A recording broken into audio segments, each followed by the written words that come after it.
Hello everyone. आप सभी का बहुत बहुत स्वागत है हमारे इस YouTube channel VK study institute पर।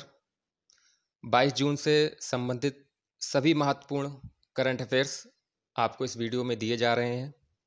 वो भी डिटेल्स में है, साथ में वीडियो के लास्ट में वन लाइनर क्वेश्चन भी दिए गए हैं। अगर आप यूपी पीसीएस, एमपीएससी, बीपीएससी या किसी भी अन्य स्टेट एग्जाम की तैयारी कर रहे हैं तो ये चैनल आपके लिए बहुत महत्वपूर्ण है, बहुत उपयोगी है। इस वीडियो में आपको करंट अफेयर्स की जानकारी दी जा रही है, साथ ही अन्य वीडियो जीएस से रिलेटेड लगातार अपलोड हो रहे हैं। तो अगर आप एसएससी सीजीएल, एसएससी सीएचएसएल या अन्य किसी भी एग्जाम की तैयारी कर रहे हैं तो प्लीज़ चैनल को सब्सक्राइब कर लीजिएगा और बेल आइकॉन को भी प्रेस कर दीजिएगा। अगर आप हमारे फेसबुक पेज पर जुड़ना चाहते हैं तो उसका भी लिंक डिस्क्रिप्शन बॉक्स में दिया गया है, जाकर के जल्दी से पेज को लाइक कर लीजिए और साथ ही हमारे टेलीग्राम चैनल से भी जुड़ जाइए जिसका लिंक डिस्क्रिप्शन बॉक्स में दिया गया है। तो फिर से जिन्होंने चैनल को सब्सक्राइब नहीं किया है प्लीज़ जल्दी से चैनल को सब्सक्राइब कर लो और साथ ही बेल आइकॉन को भी प्रेस कर दो। Thank you. चलिए वीडियो को स्टार्ट करते हैं। नमस्कार दोस्तों, आज 22 जून है और 22 जून से संबंधित सभी महत्वपूर्ण करंट अफेयर्स आपको इस वीडियो में प्रोवाइड कराए जा रहे हैं। तो चलिए देखते हैं पहला करंट अफेयर्स। हाल ही में 16 राज्यों में लघु वनोत्पाद माइनर फॉरेस्ट प्रोड्यूस एमएफपी हेतु न्यूनतम समर्थन मूल्य एमएसपी योजना के तहत चल रही सरकारी खरीद के अंतर्गत 79.42 करोड़ रुपए की रिकॉर्ड खरीदी हुई। इसी के साथ वर्तमान वर्ष में लघु वनोत्पाद एमएफपी हेतु न्यूनतम समर्थन मूल्य योजना के तहत कुल खरीद सरकारी और निजी व्यापार दोनों 2000 करोड़ रुपए से अधिक हो गई। कोविड-19 महामारी के इस संकटपूर्ण समय में जिसने आदिवासियों के जीवन को आजीविका को बाधित किया, यह योजना बहुत आवश्यक सिद्ध हुई। Current affairs 2। हाल ही में सर्वोच्च न्यायालय ने अपने एक निर्णय में स्पष्ट किया है कि गुप्त मतदान का सिद्धांत प्रिंसिपल ऑफ सेक्रेट बैलेट स्वतंत्र और निष्पक्ष चुनाव की आधारशिला है। सर्वोच्च न्यायालय के अनुसार किसी भी लोकतंत्र में गुप्त मतदान प्रणाली यह सुनिश्चित करने में मदद करती है कि मतदाता का चुनाव पूर्ण रूप से स्वतंत्र है। थर्ड पे, ग्रामीण विकास मंत्रालय मिनिस्ट्री ऑफ रूरल डेवलपमेंट द्वारा कराए गए एक अध्ययन के अनुसार सांसद आदर्श ग्राम योजना सांसदों की पर्याप्त रुचि के अभाव तथा धन की कमी से प्रभावित हो रही है। योजना के उद्देश्य क्या है? इस योजना का उद्देश्य प्रत्येक जिले में न्यूनतम एक आदर्श ग्राम का विकास करना था ताकि निकटवर्ती ग्राम पंचायतों को उन उपायों को अपनाने के लिए प्रेरित कर सकें। इस योजना का उद्देश्य चयनित ग्रामों को कृषि, स्वास्थ्य, साफ सफाई, आजीविका, पर्यावरण, शिक्षा आदि क्षेत्रों में सशक्त बनाना था। यह अध्ययन 5वें सामान्य समीक्षा mission common review mission CRM के एक भाग के रूप में किया गया है। सामान्य समीक्षा मिशन ग्रामीण विकास मंत्रालय के विभिन्न कार्यक्रमों तथा योजनाओं की प्रगति की स्वतंत्र रूप से समीक्षा करने का कार्य करता है। अगर आपसे प्रश्न पूछा जाता है सामान्य समीक्षा मिशन ग्रामीण विकास मंत्रालय के का क्या कार्य है, तो आप यहाँ पर लिखेंगे प्रगति की, योजनाओं की प्रगति की स्वतंत्र रूप से समीक्षा करने का कार्य करता है। 4. कुम्हार सशक्तिकरण योजना KVIC द्वारा राजस्थान, उत्तर प्रदेश, मध्य प्रदेश, हिमाचल प्रदेश, महाराष्ट्र, जम्मू और कश्मीर, हरियाणा, पश्चिम बंगाल, असम, गुजरात, तमिलनाडु, ओडिशा, तेलंगाना और बिहार जैसे राज्यों के कई दूर दराज इलाकों में कुम्हार सशक्तिकरण योजना की शुरुआत की गई है। कुम्हार सशक्तिकरण योजना का मुख्य उद्देश्य कुम्हार समुदाय को मुख्य धारा में वापस लेकर आना है।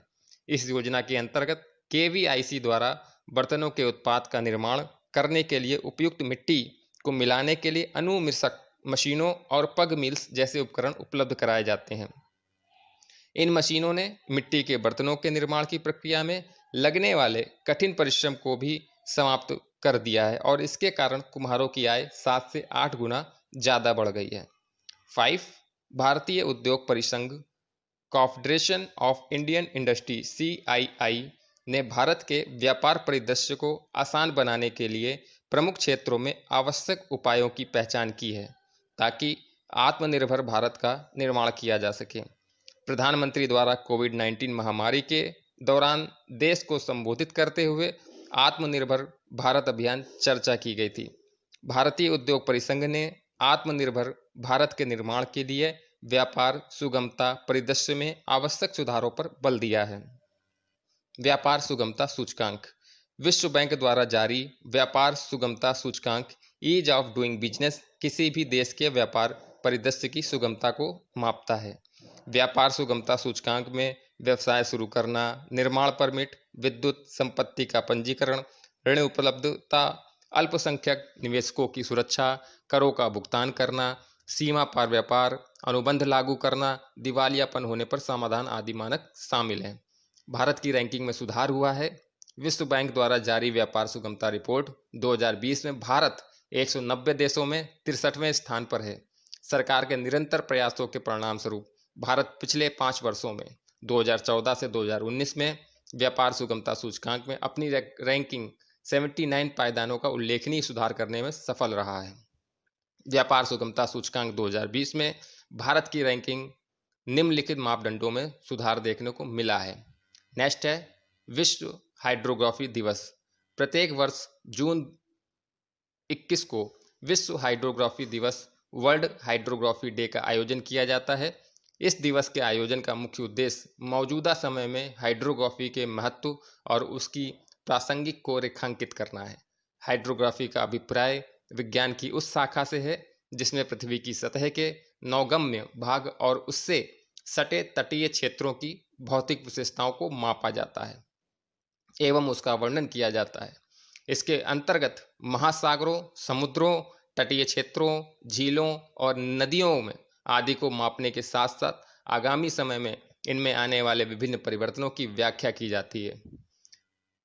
ज्ञात है कि हाइड्रोग्राफिक सर्वेक्षण के अभाव में जहाज़ों या मछली पकड़ने वाली नौकाओं के लिए नेविगेशन काफ़ी डिफिकल्ट हो जाता है।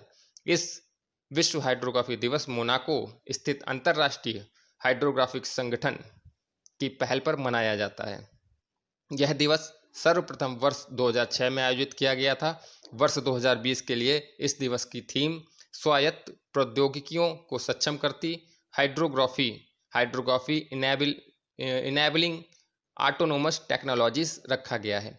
अंतर्राष्ट्रीय हाइड्रोग्राफिक संगठन IHO वर्ष 1921 में गठित एक अंतर सरकारी संगठन है जो विश्व के सभी समुद्रों, महासागरों और नौगम्य जल क्षेत्रों के सर्वेक्षण का कार्य करता है।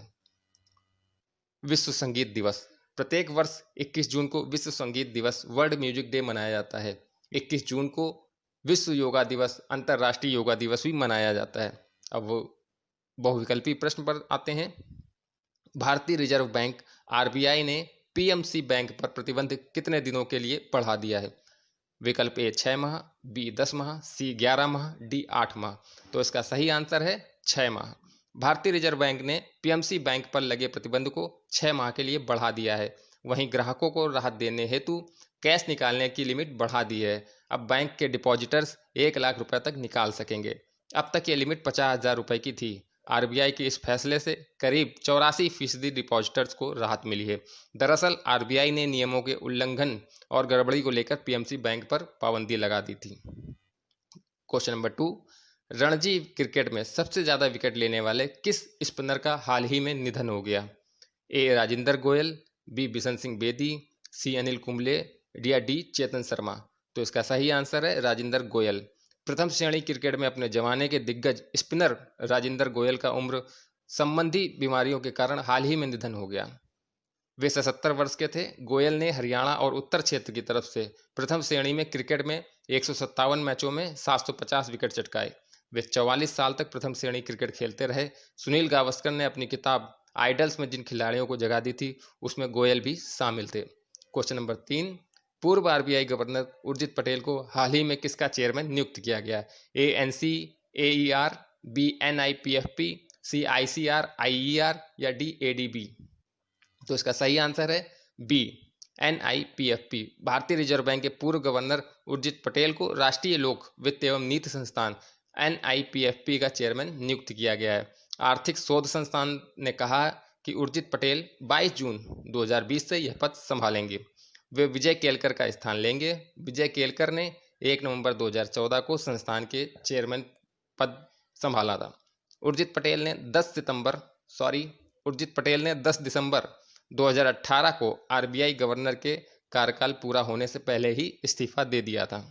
क्वेश्चन नंबर 4, हाल ही में उत्तराखंड के किस प्रसिद्ध लोक गायक और संगीतकार का 94 वर्ष की उम्र में निधन हो गया? ए जीत सिंह नेगी, बी अमित नेगी, सी नरेंद्र दत्त नेगी या डी प्रकाश नेगी? तो इसका सही आंसर है ए जीत सिंह नेगी। उत्तराखंड के मुख्यमंत्री त्रिवेंद्र सिंह रावत ने लोक गायक और गीतकार जीत सिंह नेगी के निधन पर शोक व्यक्त किया। HMV ने साल 1947 में उनके गीतों को उन्हीं की आवाज में रिकॉर्ड किया था। जीत सिंह नेगी यह लोकप्रियता हासिल करने वाले पहले गढ़वाली लोक गायक थे। लोक गायक जीत सिंह नेगी को गोपाल बाबू गोस्वामी लीजेंडरी सिंगर से सम्मानित किया गया। जीत सिंह नेगी न सिर्फ प्रसिद्ध लोक गायक हैं बल्कि उत्कृष्ट संगीतकार, निर्देशक और रंगकर्मी भी रहे हैं। 2 हिंदी फिल्मों में उन्होंने बतौर सहायक निर्देशक भी काम किया है। क्वेश्चन नंबर 5, भारत और किस देश की सरकार ने भारत में कोरोना संकट से निपटने और कमजोर वर्ग के लोगों की सहायता और स्वास्थ्य सेवाओं को बढ़ाने हेतु 200 लाख यूरो का करार किया है? ए नेपाल, बी चाइना, सी पाकिस्तान, डी फ्रांस? तो इसका सही आंसर है डी फ्रांस। भारत और फ्रांस की सरकार ने भारत में कोरोना संकट से निपटने और कमजोर वर्गों के लोगों की सहायता और स्वास्थ्य सेवाओं को बढ़ाने हेतु 200 लाख यूरो का करार किया है। फ्रांस इस ऋण के माध्यम से भारत के साथ कोविड-19 संकट के मद्देनजर देश और केंद्र सरकार की क्षमताओं को बढ़ाने और देश के सबसे कमजोर लोगों की सहायता का काम करेगा। इसके लिए विश्व बैंक द्वारा भारतीय अधिकारियों के सहयोग से कार्य योजना बनाई गई है, जिसका लक्ष्य भारत सरकार के मौजूदा सामाजिक सुरक्षा उपायों को और अनुकूल बनाना है। विश्व शरणार्थी दिवस निम्न में से किस दिन मनाया जाता है? 20 जून, 10 मार्च, 15 अप्रैल या 15 जून? तो इसका सही आंसर है 20 जून। विश्व शरणार्थी दिवस प्रत्येक वर्ष 20 जून को मनाया जाता है। यह दिवस दुनिया भर में शरणार्थियों की स्थिति के बारे में जागरूकता बढ़ाने के लिए समर्पित है। इस दिन का उद्देश्य शरणार्थियों की दुर्दशा पर ध्यान आकर्षित करना है। इस दिन संयुक्त राष्ट्र शरणार्थी एजेंसी UNRA को शरणार्थियों के लिए संयुक्त राष्ट्र उच्च आयुक्त के रूप में भी जाना जाता है, जो विभिन्न कार्यक्रमों की मेजबानी करता है और अपने अभियान के लिए विषय की घोषणा करता है। क्वेश्चन नंबर 7, किस राज्य के सहारनपुर में 50 लाख साल पुराना स्टेगोडॉन प्रजाति के हाथी का जीवाश्म मिला है? सहारनपुर उत्तर प्रदेश में आता है। तो ऑप्शन है ए बिहार, बी उत्तर प्रदेश, सी झारखंड, डी पंजाब? तो इसका सही आंसर है ए 7 का B Uttar Pradesh. Question number 8 देखते हैं। हाल ही में दक्षिण एशिया में आर्थिक कूटनीतिक संबंधों के चलते चीन द्वारा किस देश से चीन में निर्यात होने वाले सामान पर 97% टैरिफ छूट देने की घोषणा की गई? ए भारत, बी अमेरिका, सी नेपाल, डी बांग्लादेश? तो इसका सही आंसर है डी बांग्लादेश। बांग्लादेश के विदेश मंत्रालय द्वारा इस बात की जानकारी दी गई। मत्स्य और चमड़े के उत्पादों को कवर करने वाली 97% वस्तुओं को चीनी टैरिफ से छूट दी जाएगी। चीन का यह कदम ढाका बीजिंग संबंधों के लिए महत्वपूर्ण साबित हो सकता है। बांग्लादेश पहले ही एशिया प्रशांत व्यापार समझौते के तहत 3095 वस्तुओं के लिए टैरिफ छूट प्राप्त करता है। चीन द्वारा की गई नवीनतम घोषणा के परिणाम स्वरूप बांग्लादेश के अब कुल 8256 सामानों को चीन टैरिफ से छूट दी जाएगी। क्वेश्चन नंबर 9, वर्ष 2021 में आयोजित होने वाले 93 अकादमी पुरस्कारों तथा ऑस्कर को कितने माह के लिए स्थगित कर दिया गया है? ए 7 माह, बी 10 माह, सी 2 माह, डी 8 माह? तो इसका सही आंसर है सी 2 माह। नई घोषणा के अनुसार अकादमी पुरस्कारों को 25 अप्रैल 2021 तक के लिए स्थगित कर दिया गया है। इससे पूर्व इन 93 अकादमी पुरस्कार का आयोजन 28 फरवरी 2021 को किया जाना था। उल्लेखनीय है कि यह चौथी बार है जब ऑस्कर स्थगित किया गया है। सर्वप्रथम वर्ष 1938 में लॉस एंजल्स में आई बाढ़ के बाद अकादमी पुरस्कारों को स्थगित किया गया था, जिसके बाद एक बार पुनः वर्ष 1968 में मार्टिन लूथर किंग जूनियर की हत्या के बाद वर्ष 1981 में 40वें अमेरिकी राष्ट्रपति रोनाल्ड रीगन की हत्या के प्रयास के बाद ऑस्कर को स्थगित कर दिया गया था। वीडियो को लाइक कर दीजिएगा, लोगों के साथ में शेयर कर दीजिएगा और जिन्होंने अभी तक चैनल को सब्सक्राइब नहीं किया है, प्लीज़ चैनल को सब्सक्राइब कर लीजिए, हमारे टेलीग्राम चैनल ग्रुप से जुड़ जाइए